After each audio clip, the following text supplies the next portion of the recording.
ازيكم عاملين ايه؟ يا رب تكونوا بخير.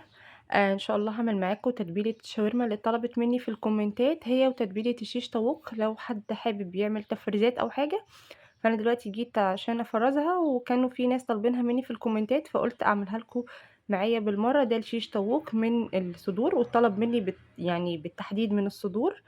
وهنعمله تتبيله تخليه يبقى جوسي وطري واحنا بناكله، ويدينا تيست حلو قوي.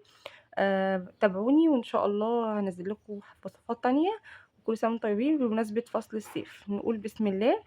هنبدأ كده. أول حاجة عندنا هنا الشيش طاووق، أنا جايباه صدور، وغسلاه في البيت طبعا بملح وليمون ودقيق، وشطفاه كويس وسبته يتصفى في مصفى، وقطعته قطع كده. طبعا أنا غسلاه بعد ما قطعته قطع كده عشان يعني يتغسل كله، ما يبقاش فيه اي زفاره ولا اي حاجه. تمام.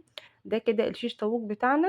وممكن تعمليه من اللفخات بتاعه الفراخ، وانا عملته المره دي زي ما قلت بصدور عشان في ناس طلبوه مني بصدور. دي كده عندي نص كوبايه من عصير البرتقال، معلقه من العسل الاسود، معلقه صغيره بديل الصويا صوص، عشان في ناس قالت لي بردك مش بيبقى متوفر عندهم الصويا صوص. تمام. ولو حابة تستغني عنها مفيش أي مشكلة، بس هي بتدي تيست حلو جدا. عندنا هنا حوالي معلقتين من اللبن الرايب.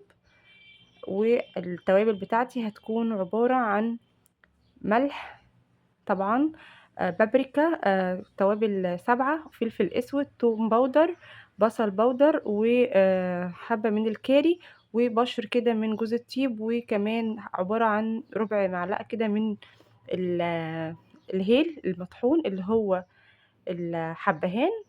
تمام. وهنقلبهم كويس، وكل ده طبعًا بكميات صغيرة، يعني نُص معلقة من التوم الباودر، ونُص معلقة من البصل الباودر، ونُص فلفل أسود، وبقية الحاجة حوالي ربع معلقة، وبعدين الملح طبعًا ده حسب المذاق. هنتبّله وهنقلبه كويس جدًا. وتقدري تستبدلي بدل عصير البرتقال لو مش متوفر عصير ليمونة، ومش بنحط له خل. تمام. إحنا حاطين له رايب وعصير البرتقان ومعلقة الصويا صوص أو العسل الأسود بتطري الأنسجة معانا تمامًا. تمام كده. لو حابة بقى تشيليه في كيس وتحطيه في الفريزر تطلعيه وقت احتياجِك ليه. وبعدين بنحطه في الستيكس، ومعاه بقى فلفل ألوان وبصل، أو لو حابة تعمليه كده تشوحيه في الوك بتاعتِك، أو تدخليه الفرن عادي وتعملي له فحماية، ما فيش أي مشكلة. تمام. أنا عملته معاكم قبل كده، وهتلاقوا الوصفة برضه موجودة عندكم على القناة، بس هُم طلبوا مني تتبيلته فقط.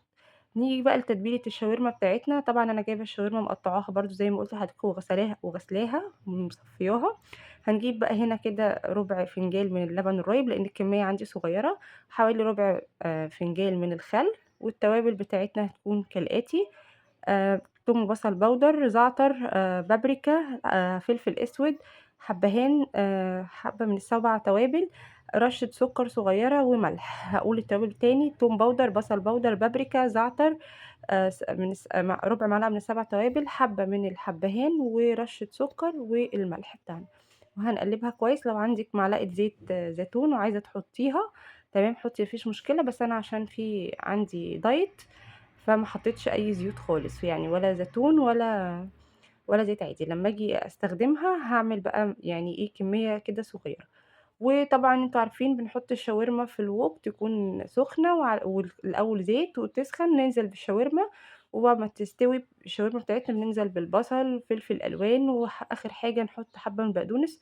ولو هتلفيها في ساندوتشات شامي، أو اللي هو العيش التورتيلا أو العيش السوري، ومعاها تومية، وطبعًا بندخّلها توستر أو بندخّلها الفرن. وكده تبقى تتبيلة الشاورما وتتبيلة الشيش طاووق اللي اتطلبوا مني. وما تنسوش تقولوا لي رأيكم في الكومنتات، تعملوا لي لايك وشير، واللي عايز أي حاجة يكتبها في الكومنتات. سلام عليكم، أشوفكم في فيديو جديد. باي باي.